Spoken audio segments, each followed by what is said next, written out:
always been very close to my mother. When we finally got the results, she broke down. And that's when I realized it's not just about me. It's about your 30 seconds. So women get a pap test to check for cervical cancer and get the inside knowledge about gynecologic cancers. A message from the Inside Knowledge Campaign and the U.S. Department of Health and Human Services. For more information, call 1-800-CDC-INFO. That's it.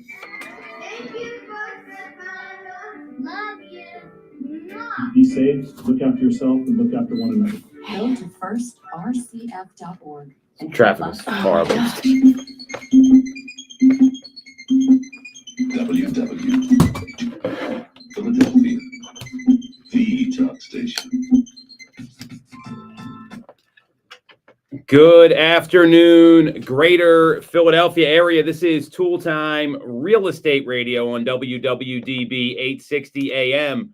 I'm Tom Toole. She's Sarah Timon. We both work at the Tom Toole Sales Group at RE/MAX Mainline, the #1 RE/MAX team in Pennsylvania since 2018. And we are talking about a plethora of real estate topics today. Mortgage rates have jumped up a little bit. Inflation worries are out there. Inventory is growing. We're going to unpack all that first. And some interesting data here that the majority of sellers now know they're not on the hook to pay a buyer agent commission, although we know that's been the case for a while. We'll break that down in the second segment. And lastly, a friend of mine, Sunit Argawal, he came out and said something I thought was pretty interesting. The cheaper a lead is, the harder it is to close, but the best leads are the ones that money can't buy. I want to get your reaction to that, Sarah, at the last segment here. So if you get some value out of this, you'll like what you hear, make sure to subscribe to the channel, hit the bell for notifications. And if you want to schedule a call with our team and Sarah specifically, you can do that with the link in the comments. So we've seen rates kind of jump up a little bit here. The bond market yesterday, moved up a good bit. We saw rates, it kind of ended the day on a national average of 6.82%, which is the highest we've seen since July. Are you feeling anything odd in the market, Sarah? Like, is this something that's causing hesitation with your clients, or is it just not even on their radar? What's been the reaction so far this week? I know it's only Tuesday, but it's a good place to start. Yeah, so far this week, not too much reaction from my clients specifically, but it does just kind of go to show that you really cannot time the market. Like there was all of this talk from so many different parties saying, rates are coming down, rates, we expect them to continue to drop, and you really have to kind of take what they are right now as the scenario and figure out if that can work with you or not, because we don't get to say where they go. If you're buying a home because of the mortgage rate, that's a bad decision, I would argue. And some people have tried to do that, and they think they're going to outsmart the market. And what's interesting about this is this is a really great example of how you can't do that. So you say this all the time on the show. I know we talk about it a lot with our clients. If you look at the explanation on Mortgage News Daily, they came out yesterday. It's a small margin, right? And rates were fairly close to 6 in mid-September. Now they're a little closer to 7. And the jump yesterday was frustrating because it didn't have any explanation. It just kind of happened, right? And that really demonstrates what you're talking about. And it's not the explanations that make bad news more palatable. It's just that sometimes this is what markets do. And there's several theories out there. I mean, we got an election going on, right? Let me mute my follow-up boss number here. That's always a good time when that comes through. So, there's an election going on. And the election is like pretty hot. I mean, we're in Pennsylvania. This is like the state that may decide the whole thing. I mean, if you want to drive around here later, like, good luck. Like, you got Elon Musk in town. You got all sorts of people all over the place here. So there's all these campaign stops, number one. Then you've got like the job market's a little uneven. But no one really knows why rates went up. I mean, there's not a good analysis here, and that really demonstrates your point. I mean, have you ever had that conversation with clients? Because some people, they try to forecast everything, but like, this is just a great example of how the market did what the market did. Right. I mean, I've certainly had those conversations with clients, just, where you can't predict it. And there isn't always, exactly like you said, like having an explanation for it doesn't necessarily make it like feel any less of a sting. If you were hoping for that dip and you're not able to lock in where you were hoping to, but not.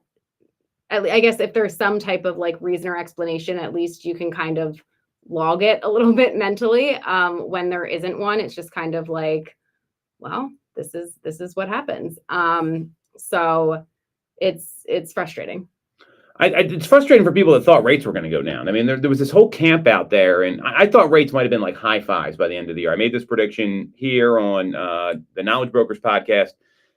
It's clear. I don't think that's going to happen at this point. I think that's pretty clear. Like Right. we're going to kind of be in this like 6 range for a little bit, and I think I was predicting that they would stay in the sixes. Yeah. We'll have to go back and So look at Sarah's that. right. I'm wrong. That's what I think. That's what you were trying to say there. So, but that's a great example of these are well-informed opinions, and we just don't know. I mean, and you look at the jobs data. I mean, who knows if that's even going to be right because they revise it all the time. So, when that happens, and I think there's talk on Inman did an article about this yesterday as well by Matt Carter, who is one of their writers, and there was public remarks yesterday from 2 Fed policymakers who are inflation hawks, and they shed some light on that approach, which kind of led to investors betting that the Fed will only cut rates once more this year. We'll go into the odds in a second, but I mean, there's these people talk and the market reacts, right? I mean, it was the Federal Reserve Bank president of Minneapolis, Neil Kashkari. He was at a town hall in Wisconsin, and he expects any rate cuts in the months ahead to be modest. And if the labor market weakens, surprisingly, that would maybe have a different approach there. And these are the people that have the dot plot. So you're familiar with the dot plot, right? Mm-hmm. I'm imagining some of the listeners aren't. And the dot plot is like what they think is going to happen or where the policy should go for all the voting members. So, that this is I think we're going to be in this kind of like bouncing around market, and it can change quickly. I mean, do you see anything changing dramatically between now and the end of the year? I mean, I don't know. It is an election year. I don't know we're 2 weeks out.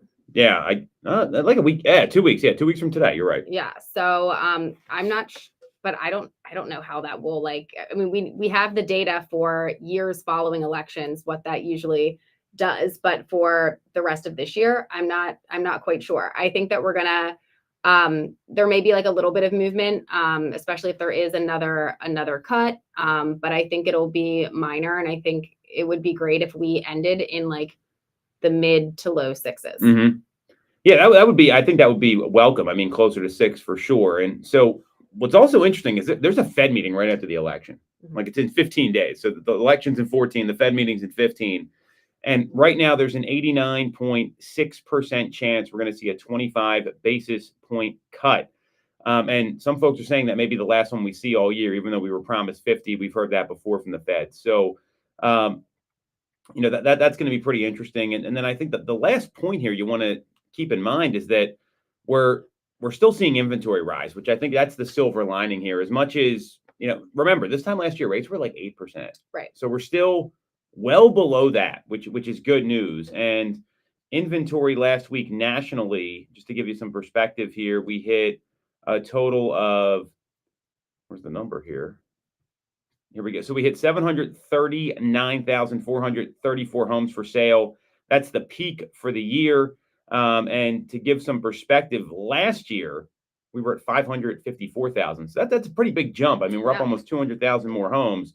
It's 33% more than last year. Still well below 2019, 2018, 2017, but above those pandemic numbers. So yeah, I don't see that as a bad thing, and that's because we're in more of a normalized market. Is that encouraging to any of the folks you're working with right now, with inventory being where it is? Yeah, I mean, I think always having options, and particularly not just both ways. Inventory that sits is if they are homes that would potentially work for buyers, it may give you a little bit of opportunity to kind of work some things into the deal. But then on the flip side, like having new properties come to the market is exciting, and it kind of keeps people in the flow of wanting to move forward versus just maybe take that step back for the rest of the year. Yeah, I tend to agree, and I think it's, there is opportunity in the market right now. Like I'm seeing some homes sitting on the market, and I'm like, man, this is if I was a buyer and I'm looking for something like this, I'd probably move on that. Have you Mhm. seen anything like that that's kind of caught your eye? Because I see a number of these that are kind of out there, and it's like, why aren't these selling? But I think there's some uncertainty in the market right now with what's going on with rates and the election and some other things. Yeah, and I mean, I think the best things to do there is kind of bring to your client, hey, this is how many days it's been on the market. Have they done a price adjustment yet? Mhm. Yes or no? What does that mean? How could like rerunning the comps, kind of, and speaking to that agent if it's one that does make sense for your client to find out, what you can and motivation from the seller, and if you're not too far apart from it being able to work on both sides, what can you do to bring it, to Mhm. get it to the table? Part of the challenge with that is, especially if like a buyer sees something, and then there's like this ego thing of like negotiating. I don't think a lot of people like to negotiate. And when you look at the Zillow Consumer Trends Report for agents, they rank the top 3 most valuable services from agents on the purchase side. 58% was helping decide the details of the offer. So pricing, should we make a lower offer? What does that look like? 46%, and this was how often it appeared in the top 3. So 1 out of every 2 times, identifying homes to consider. When you're proactive like that, like even if you've got the e-alert set up or the MLS strip or whatever it is, that's going to go a long way. So have you seen that help you with some clients in the past? I mean, I think of someone, we just put them into the home, Mhm. and they had kind of passed on it earlier, but has that ever been something like, wow, I wouldn't have even looked at this home if you didn't tell me about it? Yeah, absolutely. And yeah, kind of like circling back to properties that maybe were skipped over previously for, Hmm. whatever reason. And just kind of giving, yeah, current data on, like, let's say it was like a price thing with one of the ones that were passed on. Like, well, it's still there. Let's try again. Or yeah, I mean, I think just bringing specific properties to people is appreciated versus just getting everything in a bulk e-alert, even if it's a property that was in the e-alert, Yes, say that again. I think that's really important. Like Yeah. just the personalized message, right? Right. So yeah, so even if it's a property that was in that e-alert, it shows that you're filtering through. Because what I also always tell my clients is if you over filter, there could be good properties that slip through. So certainly there are going to be some that show up in this search that Mhm. I know are not for you. But I'll be going through on the side, and if I see ones that kind of jump out at me, I'll be bringing that to you specifically, and then following through and doing that. Well, I think that's really smart because people don't want to ever feel like consumers are okay with automation in some ways. But the flip side is you're not doing anything for me, Sarah. You're just opening doors. Now, this doesn't happen to you, but this is like people say that because that's how they feel. And when you take the effort to comb through and say, hey, like this and this might be a good fit for you. This might the personalized touches that they go such a long way. And you look at what else people are looking for. I mean, it's 56% organized and submitting paperwork. That means knowing how to like negotiate with the contracts and what the terms say. This is what people want, and you've really got to pay attention to the data, because if you're just making things up rather than following like, hey, this is what consumers want, I want to give it to them, that's going to help guide them in an uncertain time. So let let's do some predictions here. We didn't prepare for this at all, All so right. get ready. Love the enthusiasm. So we're here after the Fed meeting. Forget the election because whoever's going to win, I mean, that's like a coin flip at this point. Let's assume the Fed drops rates by 25 basis points. Do you think we're going to see rates come down at all? Is this a temporary thing, or are we going to be kind of lingering in the high sixes versus like the low to mid sixes?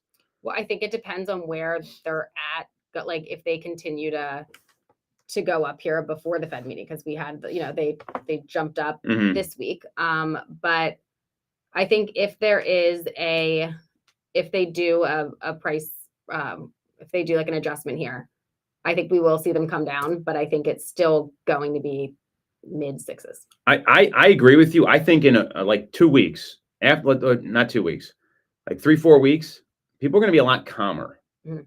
Not because of who wins or loses this election, But just because just it's over. Yes, and I think that's valuable insight here. That this is what always happens during elections. I've been through a number of these things, and people from both sides of the aisle have won. I've been selling real estate a long time.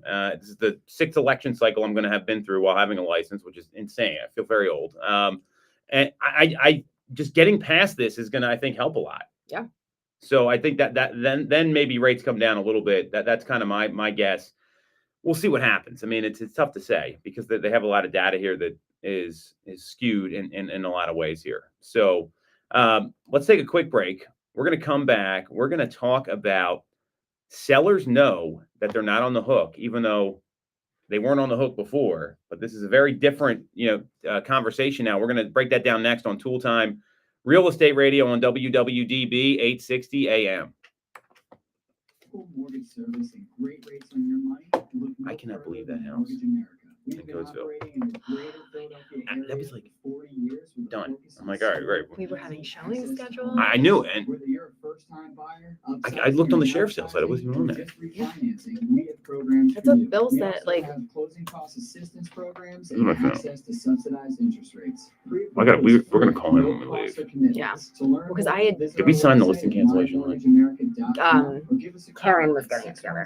All right, well, let's make sure we don't sign it. We always have a person. It's just like, let's cancel it. I'm like, let me do all this shit right away. You know what I'm saying? Yeah. With the personalized local service you find in Mortgage America. When you're getting a mortgage, you shouldn't have to sacrifice great service just to get a great rate. At Mortgage America, we've been lending with this philosophy for over Yeah, 'cause 25 years. We have texted her 'cause access to we have very our- low rates, we had set up like our weekly call time for Tuesday mornings. So I like texted her like first thing this morning and was like, hey, we discussed it last night. We think we should move forward with the photos Yeah.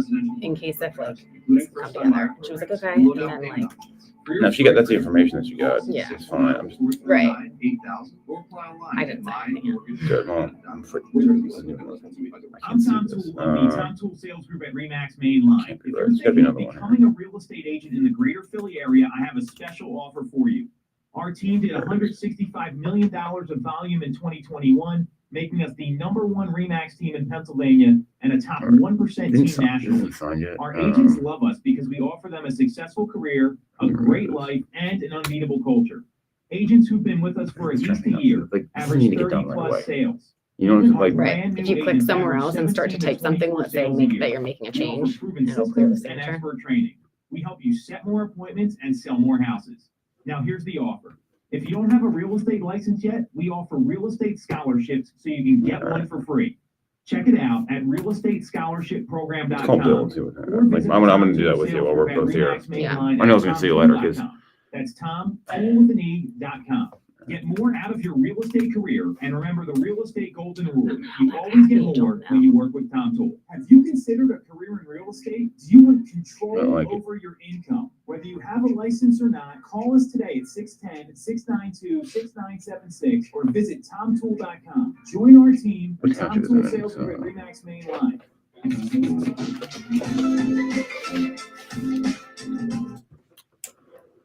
Welcome back to Toole Time Real Estate Radio on WWDB 860 AM. I'm Tom Toole. She's Sarah Timon. We both work at the Tom Toole Sales Group at Remax Mainline, the #1 Remax team in Pennsylvania since 2018. And we are talking about another misleading headline, I'm going to call it, from Inman News, that the majority of sellers now know they're not on the hook to pay a buyer agent commission, which has been the case for years. And also want to talk about Notorious Rob. So this guy's got a great name. Like That is a good name. I got to meet him at Bam Mania last week, and like I have these real estate crushes on people because I'm a huge real estate nerd, and I was like so stoked to get to talk to him for a couple minutes. Unfortunately, I had to leave before he got to talk, but that's okay. So we're going to talk about that as well as this Sunit Agarwal quote about the cheaper a lead is, the harder it is to close. I find that very interesting. So if you get some value out of this, you like what you hear, make sure to subscribe to the channel, hit the bell for notifications. And if you want to schedule a call with our team, and Sarah specifically, you can do that with the link in the comments. So this article from Inman, I mean, obviously we all know about the NAR lawsuit, and the DOJ is pushing for decoupling of commissions. Commissions aren't, or compensation's not listed on the MLS anymore. So there was a poll that came out, and this was, these polls are always very interesting because it tells you what's actually going on. Mm-hmm. More than 81% of active home buyers surveyed in early October said they failed to negotiate a lower fee with their agent or did not attempt to negotiate. And more than 89% of sellers said they are not taking a firm stance against covering buyers' commission, although many said they were withholding the fee as a starting point with negotiations. So there's really like three options. I just want to break this down for everybody here. There's the option to offer compensation out, which we've seen the vast majority of people are doing. I mean, then there's the option to say, hey, we're willing to pay a commission, But put they're it in not the just- offer. Yeah. Like, let's see what happens. And the third is we're not paying it and the buyer's got to pay it. Yeah. I was shocked to see 89% said they're not taking a firm stance against covering the buyer's commitment. And we just haven't seen that here. Right. I mean, are you seeing that happen often at all? I mean, what's been? Wait, so 89% are not taking. They're going firm- with like option 2 or 3. Okay. So they're saying, hey, we'll pay a commission, but we're not or going we'll to pay a compensation, put it in the offer. Right. Right. For every 10 homes you show, Sarah, how often are you running into like some ambiguity about what's being offered as compensation? Maybe 2. Okay. So that's the exact opposite number of this poll. Like that's why I was surprised to see this. Yeah, most are saying what it is that they're offering. And in most cases, it is an acceptable commission. And in the cases where it isn't, I'm thinking of one in particular, we were able to negotiate up for the seller to cover. So, and by not giving an acceptable amount, you're kind of opening the door for people to ask for more. But I mean, I'd rather hear the agent say, we haven't given like an exact amount, go ahead and write it in, than have them say, no, we're not covering it. So I'm looking at the active listings our team has. So we've got 29 active listings on the market right now. Only one of them was there any ambiguity about what's being offered out by the seller. Right. So that's a decent sample size as well. So I was really shocked to see that number. That was surprising to me. And I think there's some predictions here Rob has that we'll get into. Some of the other people in this survey, so the share of agent respondents, they said that they believe it's too early to say what effect the August deadline has had on compensation, declined from 37% in late August to 26% in September. And that there's 35% of people saying that they're not yet seeing any reduction in compensation. It went from 35 to 45%. So it was 35 in August, now 45 in September. So that number's rising a little bit. And 3 in 10 of the agent respondents said they have observed a reduction in compensation as a percentage of the purchase price, which was about the same as the month before. So I was kind of surprised that happened. So I mean, what's your experience been in the living rooms with people? Because it's really the seller that's making the decision here more than anything else. Yeah. So I mean, as we are getting a little bit further away from that August 17th date, there are now sales that are closing, and once that happens on the MLS, you can see what was offered. So right after. No, so the only ones you can see are the ones that were listed before August 17th. Oh, once it settles, it still doesn't. Unless they offered a concession. Okay. So that's where it gets hairy, because we had a situation. I mean, you had the seller wouldn't pay, but they wanted to give a concession, which is like 6 of one, half dozen of the other. Right. And it got a little silly, but I know your client didn't really care, right? Right. I mean, I think what would make the most sense to me to do in those situations would be like, hey, Mr. Seller, as we're going through, you look at the coming soon and active listings, the pending, the closed. If you were to go to the market today, your direct competition are the ones that we pulled as comps here for what is active. Why don't I reach out to the agent and find out what they're offering? Because you don't want to, if the other comparable homes to yours are offering a certain amount, or they're opening the door for whatever, like it might be good for you to be aware of what they're offering, because you don't want to put yourself at a disadvantage. I agree with that. I mean, it all depends on your buyer, right? I think that's where this gets a little hairy. So, because we've seen with the listings we've sold that, the one seller I mentioned on there, and we've had a couple where they said, hey, we're open-minded to offering compensation. Just put it in the offer. Both of those homes sold that were listed that way. So not really an issue there. Now, those sellers also priced their home right. And they were marketable properties. I mean, it wasn't they were smart in other ways. They got interest. And both those homes sold. Now, in one case, the buyer paid the compensation of the buyer agent directly. The whole thing. In the other case, the seller paid it, and it was just what they had asked for. So we're seeing those one-off examples here. I think the big takeaway for me is that you got to be able to explain this stuff. Like you said, like, here's your options, right? And I know you were joking because we've drilled this script to the point where you've got to know that, because some agents are going to come in and say, hey, you don't have to offer compensation. We can do this for less.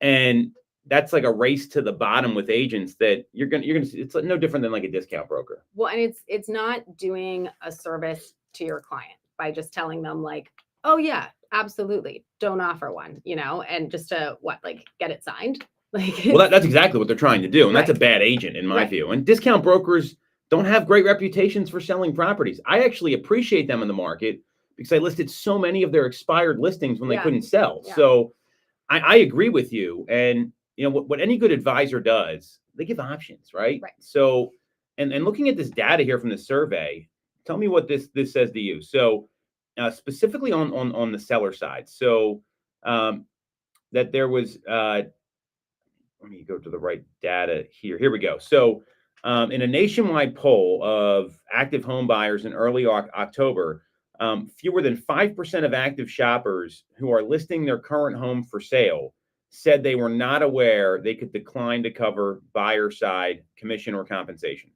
So it sounds like most are aware that they can decline it, but most are still offering it.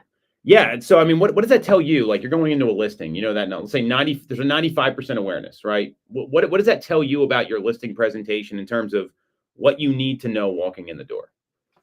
I guess asking them some qualifying questions before you get out there. Like, are you aware of the changes? Have you thought about this at all? But then, always assume that you are talking to the 5% that aren't aware, I guess, so that you're always giving the information. And you could, start it off with letting them know, like, hey, sorry if I'm repeating something that you already know here, but I want to break down your options for you and kind of give you the scenario. You're well trained, so great job, right? And look, we go on a lot of appointments together, to be very clear. And I think you want to assume they know nothing, and you've got to know everything. And if you're not ready to have that conversation, like when it comes up, so hey, what about the fee, right? If my view is that step one as an agent, you want to earn trust and be responsive. That's actually what the Zillow Consumer Trends Report says. That's what people really care about, is results and timing the sale and those sort of things. So you don't want to lead with the fee. That's what's worked well for me and our team for 20 some years.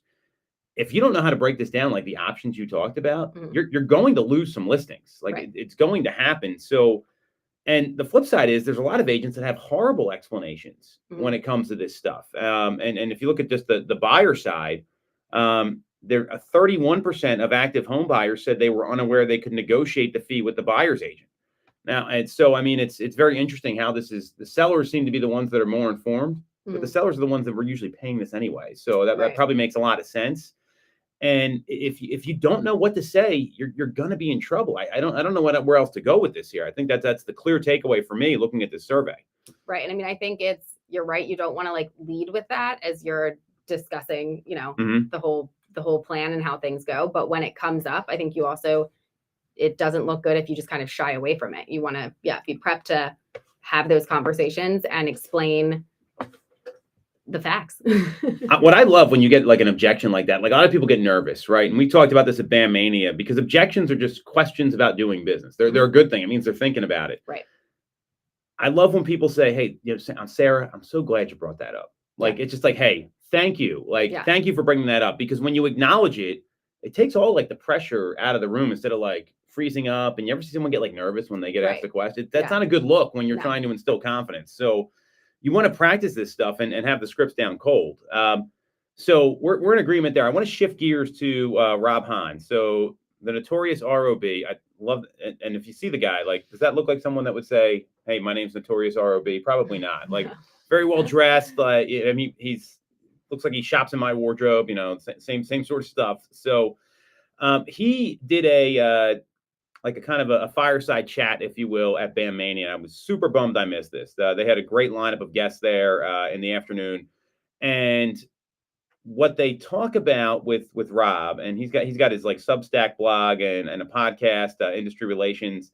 So he talked about a couple things. I want to start with the MLS before we get into the clear cooperation stuff. And what he said was that, if clear cooperation's on its way out, what does that mean for the MLS? And he's clear the MLS is going to change, but not right away. And the next 2 to 3 years, we're probably not going to see anything major either. But in 10 years, it's going to be a lot different because, one, there's 525 MLSs in the country right now. Can you believe that number? Wow, that's a lot. Like, you think there'd be like 50. Right. Or maybe like regional, maybe even less, because our MLS covers a lot of areas. And he says there's going to be between 3 and 30. And he suggests they're going to consolidate the same way, which I get.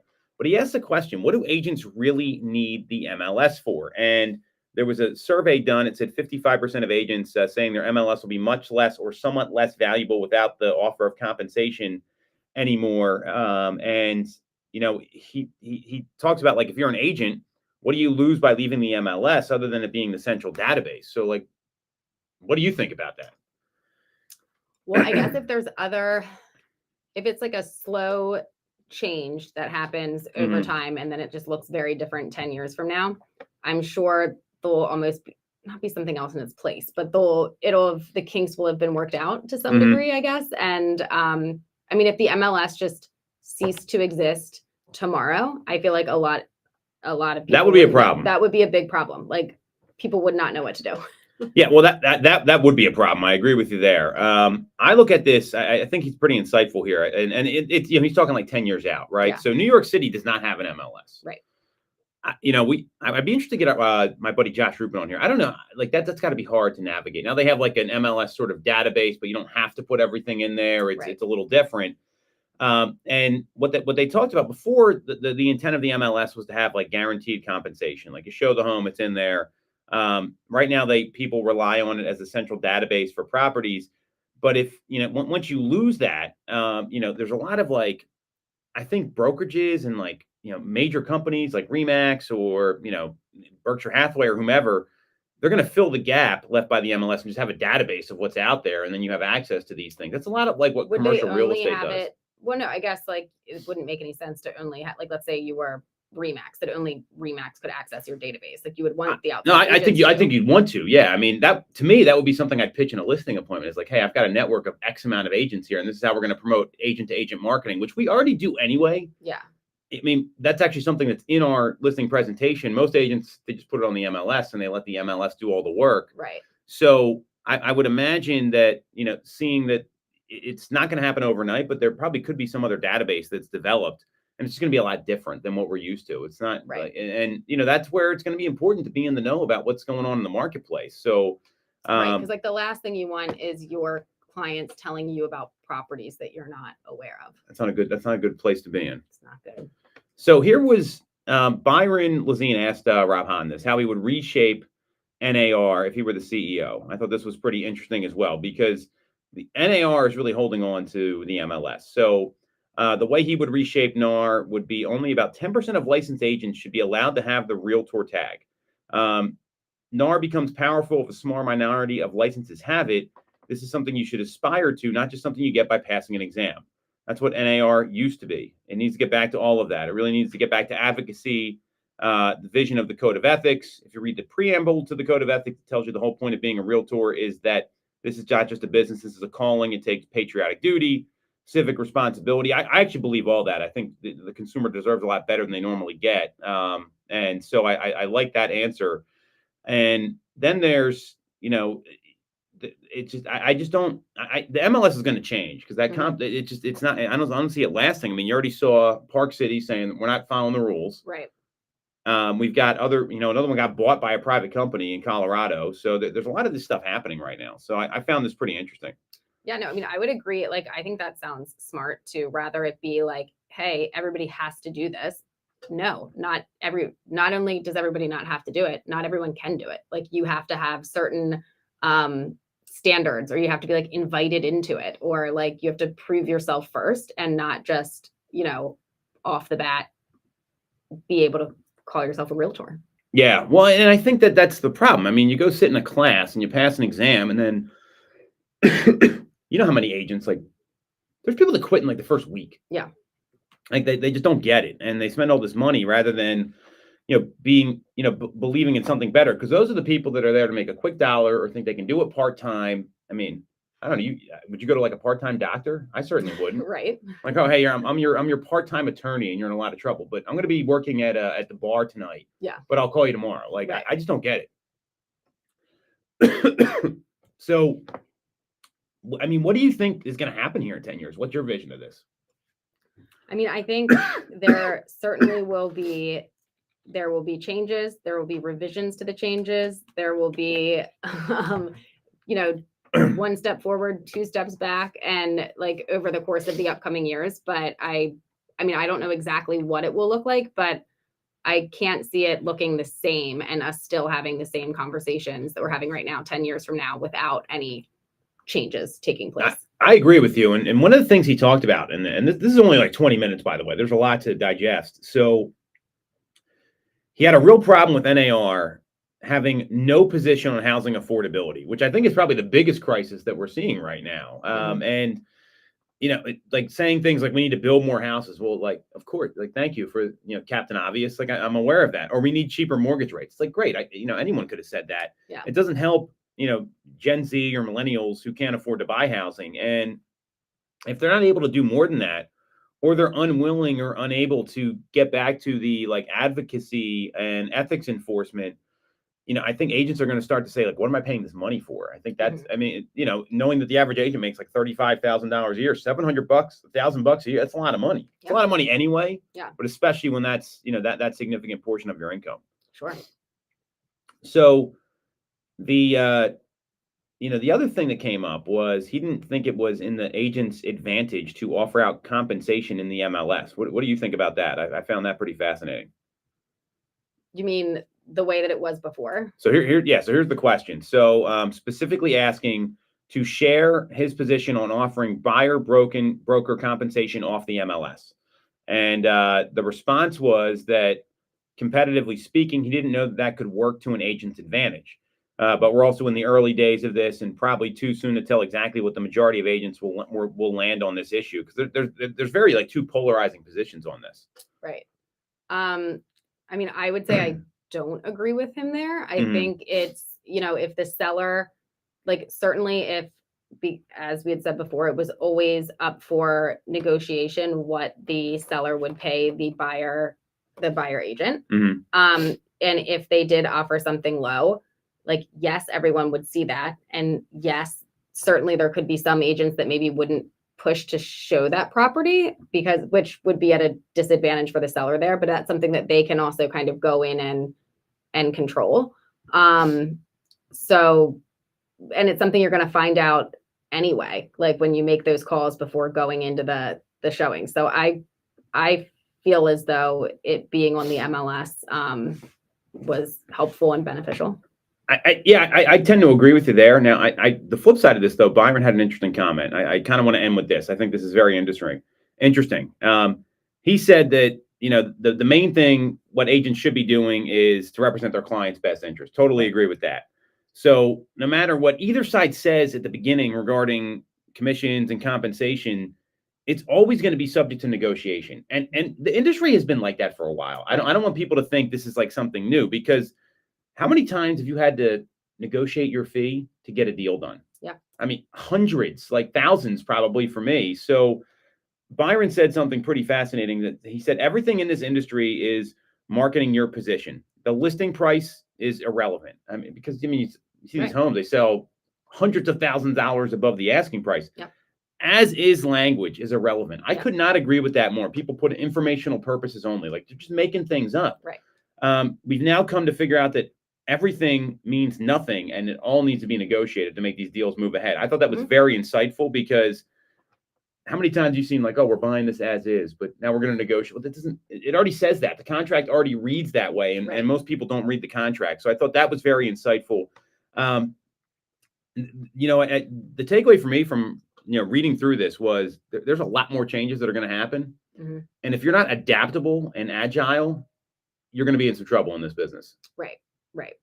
Because even with the language being what it was previously and before these different changes, like, absolutely, there is a lot of negotiations and a lot of like figuring things out that need to happen even once you are sometimes under contract.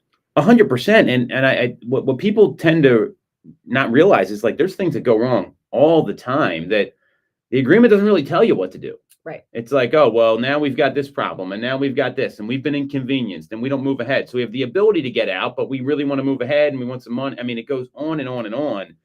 And really, you just got to get everyone to the table and sign. Right. Like that's the job of an agent, probably more so than anything else. So I think that's a really astute observation there. So we're going to take a quick break. We're going to come back and talk about this Sunit quote about the cheaper a lead is, the harder it is to close. And the best leads are the ones that money can't buy, next on Toole Time Real Estate Radio on WWDB 860 AM.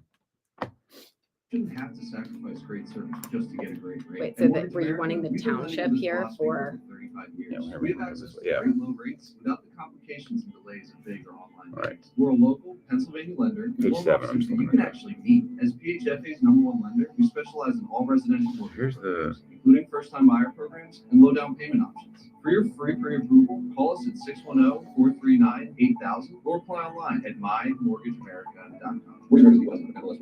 The Tom Toole Sales Group is the #1 RE/MAX Means team schedule in of Pennsylvania distribution. with over $165 million in volume for 2021.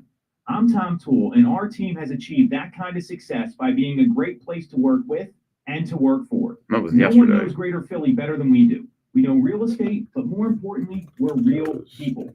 We hire the best agents and we give them all the tools to succeed. Even our brand new agents sell 17 to 24 homes a year because our team delivers the best experience in real estate. Teams deliver a better experience than individuals, and we're a top 1% real estate team in the country. We call it AAA service. We're your advocate, ally, and advisor. Because this isn't a transaction to us. It's a relationship. Yeah. If you're buying or selling a home, call the Tom Toole Sales Group at RE/MAX line at 610-692-6976 or visit tomtoole.com. That's Tom, Toole with an E. This is sold for cost here. Sell your home for more, and remember the real estate golden And rule. did that just get You updated? always get more when you work with Tom Toole. You shouldn't have to deal with all the red tape when getting your mortgage from a big or online bank. At Mortgage America, we have access to big bank money, but with the personalized and detailed service of a local bank. We are here in your community and ready to serve with fast settlements, low down payment options, and first-time homebuyer programs. Pre-approval is free, no costs or commitments. For more information, visit our website at mymortgageamerica.com or give us a call at 610-439-8000.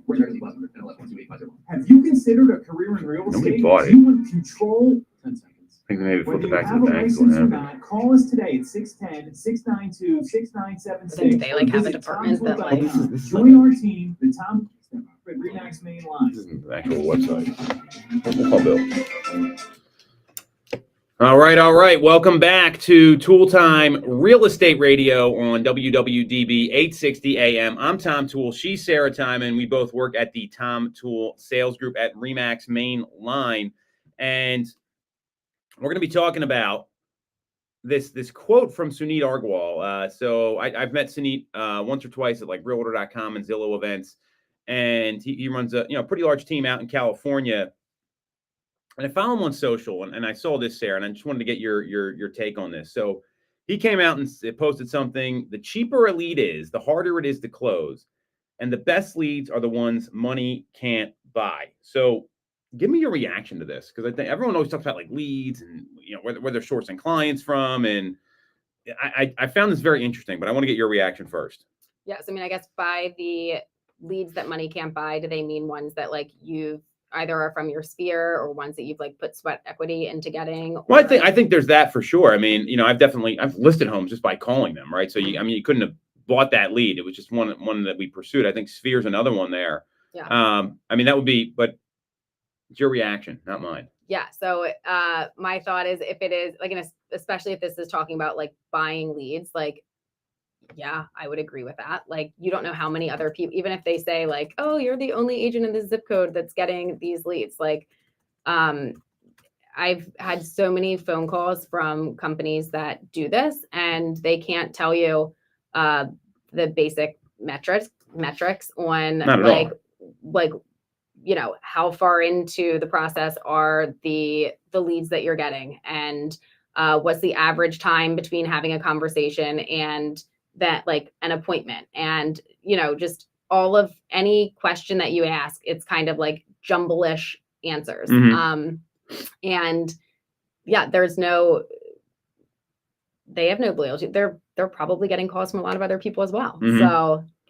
So I agree with you. And I mean, there's different types of leads too. You got like top of funnel, middle of funnel, bottom of funnel. So the ones you can't buy, like relationship based, like, I mean, those are, I think of a lot of people that you've sold homes to, I've sold homes to, that it was because of the relationship. Like that was sweat equity, if you will. That's time, that's trust. You can't buy that. But you also got to put yourself out there that you are the trusted person, which a lot of agents, they don't want to feel salesy. They don't want to tell their friends or their family members they're selling real estate. Then there's also the ones you go out and just kind of like get yourself, like, oh, this person's so aggressive, how can I not hire you? Right. And I've certainly had a couple of those. I also look at the leads that are a little more expensive, right? Like a Zillow Flex lead. Everyone, talks about Zillow Flex and they don't like how much it costs. Well, they're pretty qualified leads. Like they do close at a predictable rate. So, but then there's like, I'm going to generate leads on Facebook, right? Or all these companies. I mean, I can't imagine some of the companies that have called you. I mean, the list just goes on and on. Like, oh, it's only 5 cents a lead, or it's a couple cents a click, but they're cheap for a reason. And I'm a big believer you get what you pay for. So I thought that was pretty insightful.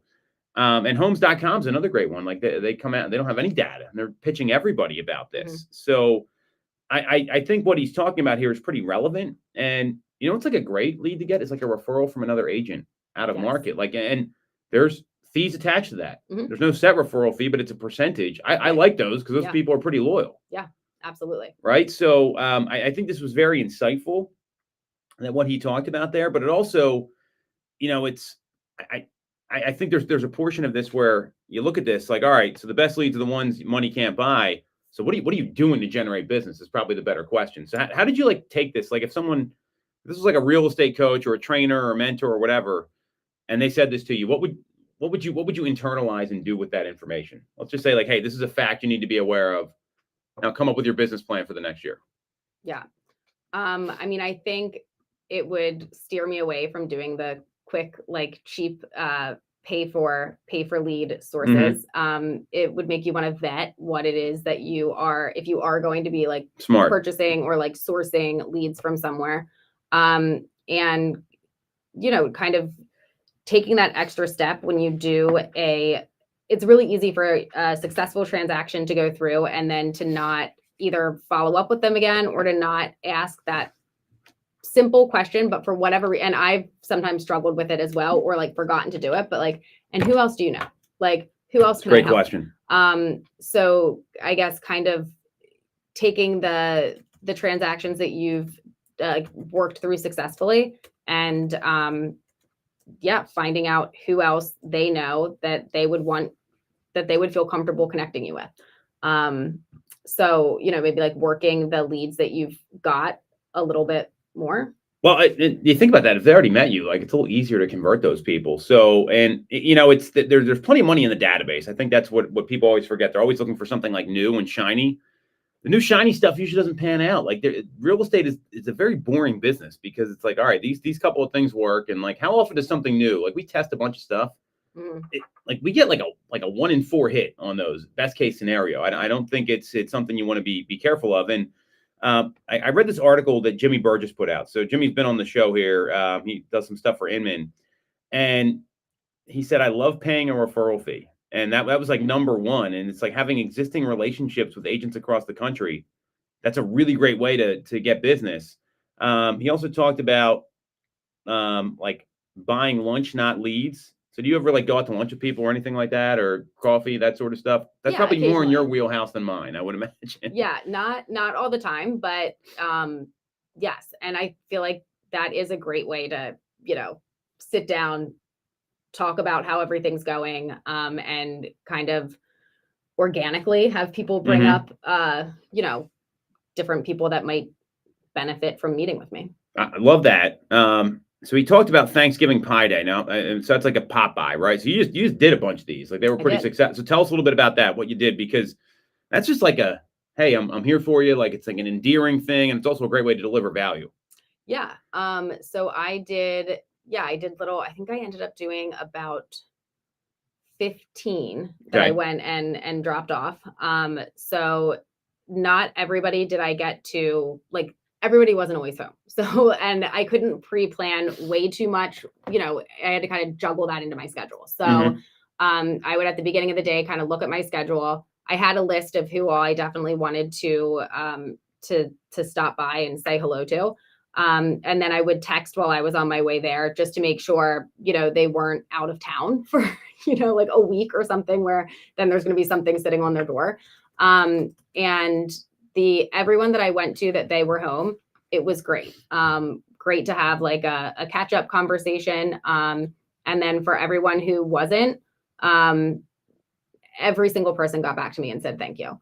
So it was a great way to just kind of like reconnect in a hey, how's everything going type of way. But you can't buy that sort of interaction. Like, Right. that's like a very genuine thing. You made the dog treats with your daughter, right? Like, Yeah. for some of, I mean, there's a lot of things to unpack there that I think are really helpful. And anything you can do there that's going to build a relationship is going to, and you can't buy that, right? Right. So some of the other stuff was kind of more of the same here in this article. They talked about the ultimate girls' night out. I don't know what that's like, but it's like an event, I guess. So we have like our Santa event that we do, and we've done like the Lynn Villa Orchard thing. Like, it's really, you can't buy that. Like, I mean, well, you can buy the space, but that's about it. Right.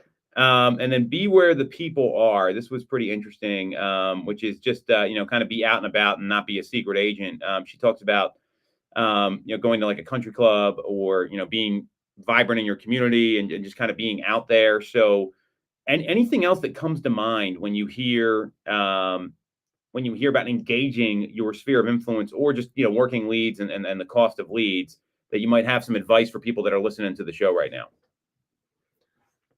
I guess just like at first, it can be a little bit overwhelming when you're trying to think like, how can I let everybody know that I'm an agent without shoving it down their face? Yes. But if you hear, I don't know, somebody bring something up, provide them information like that is tailored to what they were talking about. If it's not right then, just be like, hey, I know we talked about this briefly the other day, or hey, I heard you meant, like, not in like a creepy stalkerish way where like you weren't part of the conversation and you're just like, I wiretapped your house, and right, I yeah. found out you were moving. Yeah, like that might like weird some people out. But I guess just showing them with how you work, so that they kind of know that is like the lead going in. Yeah, well, I mean, I think people, there's 3 times they want to hear from you, right? So it's either tangible value, insight value, or like emotional value. So if you play to the emotional side with these people you already have a relationship with, then they'll think of you when they need the insight or the tangible value. Right. So great stuff there, Sarah. That's it for this week's episode. You want to follow Sarah on Instagram? She's at Ty_Ty time. That's TY_TY. ME. Had to think about that one for a second. You can follow me at Tom Toole 3RD, at Tom Toole 3rd. And if you can do us a favor, subscribe to the YouTube channel, click on the bell for notifications. And if you want to talk with Sarah about your real estate needs, you can do that with the link in the comments. We will see you next week on Toole Time Real Estate Radio on WWDB 860 AM.